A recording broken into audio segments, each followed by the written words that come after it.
Olá, hoje é dia de mais uma dica literária e a dica de hoje é do livro Ponciá Vicêncio, de Conceição Evaristo. Vocês lembram quando eu fiz a dica literária de Arroz de Palma, Francisco Azevedo, como eu fiquei apaixonada pelo livro, como eu fiquei envolvida pelo livro, porque um romance, mas trata a questão das relações de família de uma maneira muito clara, muito lúcida, envolvente, não deixando ninguém de fora. Ele soube contextualizar perfeitamente todos os personagens, todos os familiares. E Ponciá Vicêncio Azevedo, estou misturando já os autores e os nomes, né? Ponciá Vicêncio me fez lembrar um pouco, me fez lembrar bastante da história do Arroz de Palma, porque também tratam a questão familiar, as relações familiares, e contextualiza perfeitamente bem cada um dos personagens, cada um dos membros familiares, né? As relações. E esse é um livro tão forte que muitas vezes a Conceição Evaristo, que é a autora, ela é confundida com a Ponciá. Então ela diz que às vezes ela é chamada de Ponciá, ou de Conceição Vicêncio, ou de Ponciá Evaristo. Mas ela deixa bem claro, essa história é a história da Ponciá, da personagem. E é uma história muito bem relatada, é uma história muito bem desenhada, e permeia toda uma questão. Eu já falei para vocês que, para mim, um bom livro ele tem que ser contextualizado no espaço e no tempo. Esse livro, ele não tem essa especificidade, não tem essa especificação claramente dita, mas a gente sente a contextualização do livro porque fala de uma realidade muito viva, muito verdadeira, que é a realidade no Brasil com relação à escravidão, ao fim da escravidão, à permanência da escravidão, à luta, as vivências, as resistências, as resiliências, os embates, os sofrimentos advindos daí. Ponciá, ela é neta, a história na verdade começa com os bisavós, que são escravos no Brasil, vem para o avô dela, para os avós dela, né? Fala dos avós por parte de pai. O avô, a certa altura, já no fim da escravidão, ele pira, porque a Lei Áurea é assinada, ele tem os filhos, alguns nasceram já na lei do ventre livre, alguns já nasceram, mas ao mesmo tempo isso não impediu da necessidade, da realidade dele vender os filhos, né, ou de ter os filhos vendidos, e mostra coisas muito fortes como irreais e reais, como a questão de que alguns coronéis, proprietários de terra, proprietários de escravos, o jogo que teve ali, que era dar terras, dentro das suas terras, dar terras aos ex-escravos, com a condição de que eles, dando a liberdade deles terem a sua própria casa, suas próprias terras, o seu próprio cultivo, desde que continuassem trabalhando para ele, o coronel. Isso é feito de boca, quando no máximo num papel, assim, sem oficialidade nenhuma, né? E papel que depois dá-se um jeitinho de resgatar de volta. Então, a Ponciá, neta desse homem, que enlouquece, ele tem lá uma crise, um surto, e isso é muito importante na história, que vai marcar toda a vida da Ponciá, vai marcar a vida da família, né, do filho dele, quer dizer, do pai da Ponciá, que, apesar de liberto, cresce como o pajem, como o escravo do filho do senhor, né? Então tem cenas muito fortes e a gente sabe que são reais, como ele é criança, né? Porque ele era da mesma idade do senhorzinho. Lembra? Isso ele já não era mais escravo. Pós 88. Ele, pós-abolição, ele tem que servir de cavalinho pro senhorzinho montar, e tem um monte de fotos históricas que comprovam isso, e o senhorzinho urina nele, na boca do menino, e existe uma dualidade tremenda entre o menino se rebelar e ao mesmo tempo, o menino que eu digo pai da Ponciá, e se rebelar e ao mesmo tempo ter que continuar naquela situação. É um livro muito forte, e como é que isso vai passando de geração em geração e vai deixando marcas, e ao mesmo tempo a ligação familiar, sabe? Eles são muito unidos.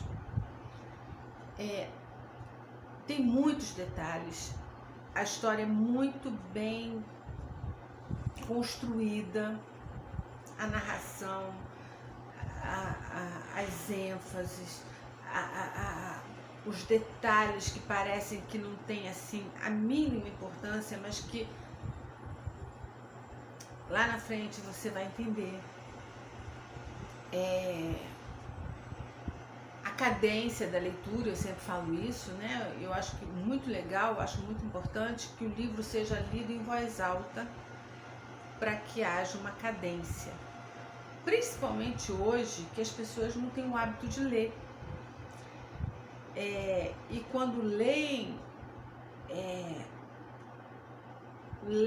em voz alta, e eu não sei que tipo de leitura essa gente faz, porque não faz pontuação. Não, sabe? Aí você pede assim, para uma pessoa que está com você do lado, por acaso, né? Lógico, já tive algumas experiências nesse sentido, para pedir para a pessoa ler, e ela faz uma leitura que nem você entende o que ela leu. E se você perguntar o que ela leu, nem ela entendeu.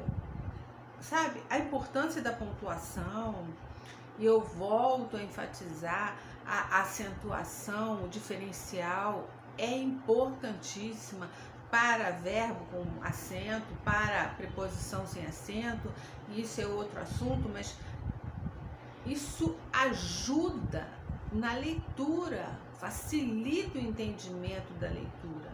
Quanto mais detalhes, quanto mais rica a nossa língua, e a nossa língua é uma língua riquíssima, mais fácil, mais proveito, mais compreensão a gente pode ter.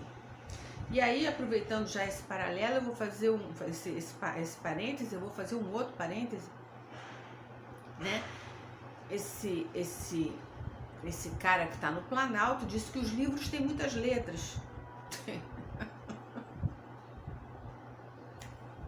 Que tem que cortar letras dos livros, né? Não preciso comentar mais nada. Assim, outro dia eu estava fazendo uma caminhada e escutei duas mulheres conversando e elas estavam falando, uma delas estava contando sobre o filho na escola. E ela indignada, dizendo que absurdo, o filho dela de 12 anos tendo que fazer resenha de livro.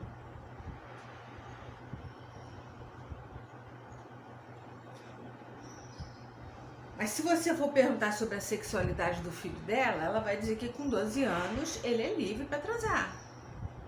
E até para engravidar. Se você for perguntar sobre outros aspectos, não que eu condene a questão da sexualidade, eu só estou querendo mostrar que os valores não são iguais. Quer dizer, no que se refere à edificação, ao crescimento, ao entendimento dessa criança, ela é contra. Não, para quê? Ele já tem que ler um livro cheio de letras. Ainda tem que fazer a resenha, quer dizer, ele tem que mostrar que entendeu o que leu. Absurdo, a mulher estava indignada.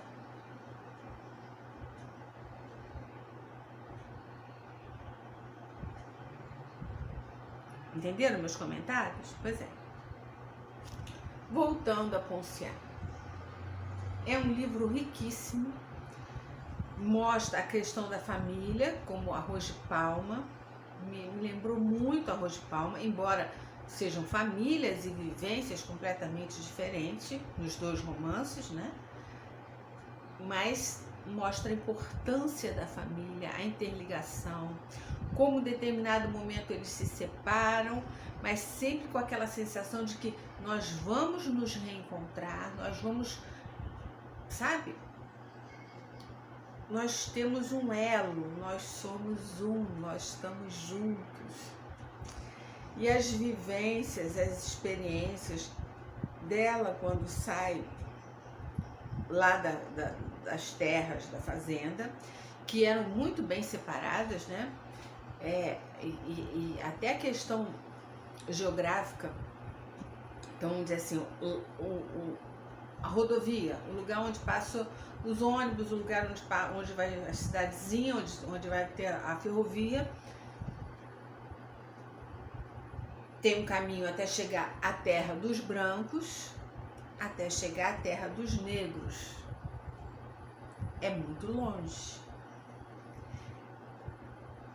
E essa trajetória, esse caminho diz muita coisa, não só da realidade, que era assim mesmo, como diz muita coisa da história.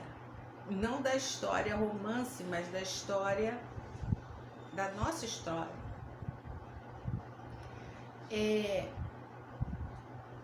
As diferenças, os acessos, as possibilidades e a ilusão de que na cidade grande, e aí qualquer uma.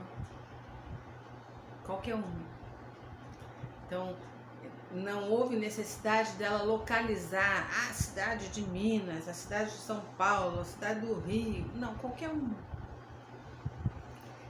São pessoas que estão vindo do interior para a cidade e aquele sonho de que na cidade eu vou ter possibilidade de ser gente, que até então não era gente.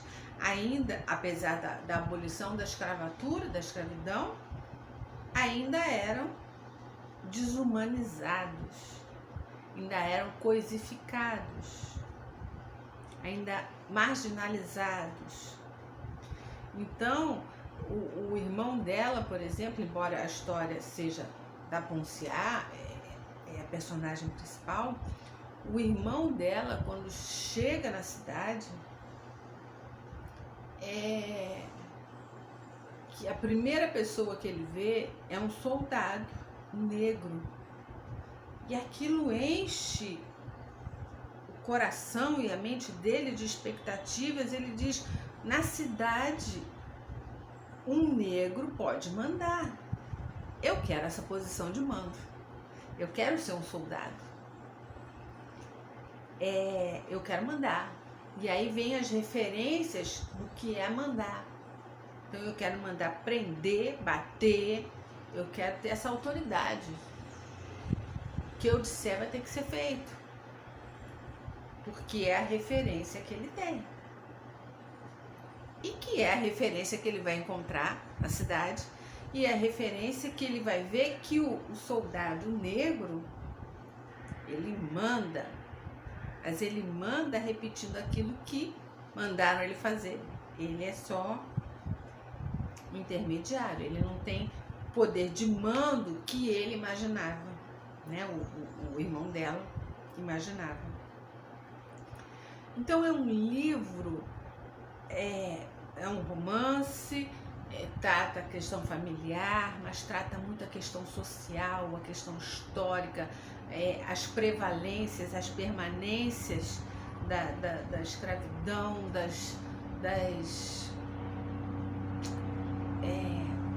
os resquícios, que eu não sei nem se são resquícios, porque a palavra resquício parece uma coisa mínima, né?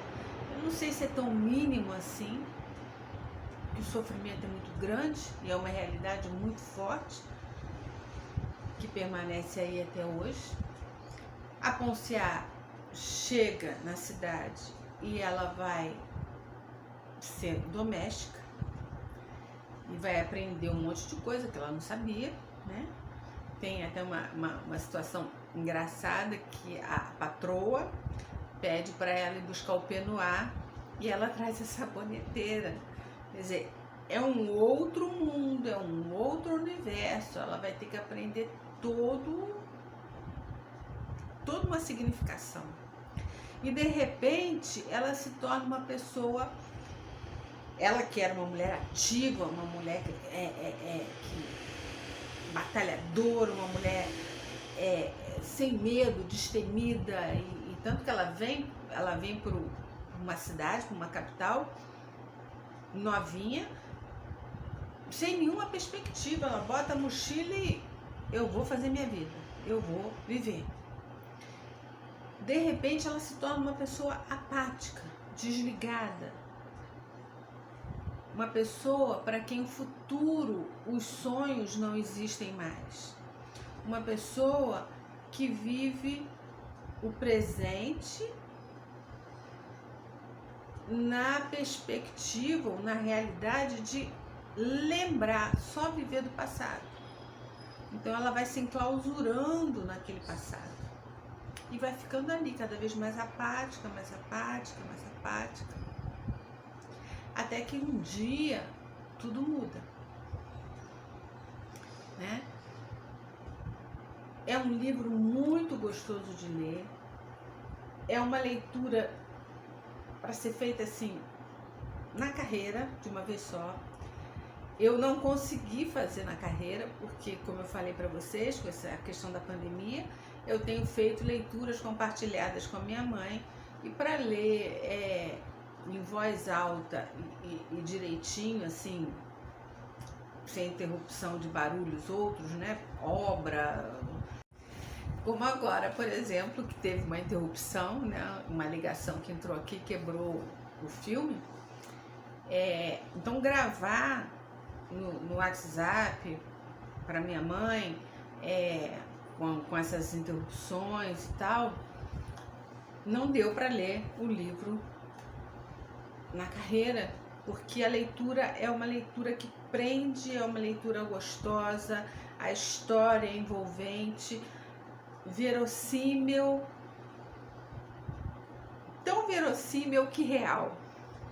É como eu falei do Arroz de Palma, que o Arroz de Palma não era um romance escrito pelo Francisco Azevedo, mas era o próprio personagem principal, o Antônio. Eu falei, é uma autobiografia do Antônio. Esse livro passa a mesma sensação, é a autobiografia da Ponciá. Por isso que a Conceição muitas vezes é confundida com a Ponciá. Quando vão pedir até autógrafo nos livros, né? Pedem a ela, chamam, Ponciá, você pode me dar um autógrafo? Ao que ela mesmo diz que fica muito feliz, porque vê que a Ponciá tem uma força própria, como o Antônio de Arroz de Palma, tem uma identidade própria que acaba até cobrindo a própria Conceição, como o Antônio no Arroz de Palma cobriu o Francisco. E eu acho que isso é o maior elogio que a gente pode fazer ao autor. Quer dizer, a história, o livro, o personagem tomou vida própria. Quer dizer, o trabalho da Conceição de altíssimo nível, altíssimo nível. Então fica a nossa dica literária com o Ceará Vicêncio, do Conceição Evaristo. Excelente dica, maravilhosa dica. E no mais, beijos no coração e boa leitura.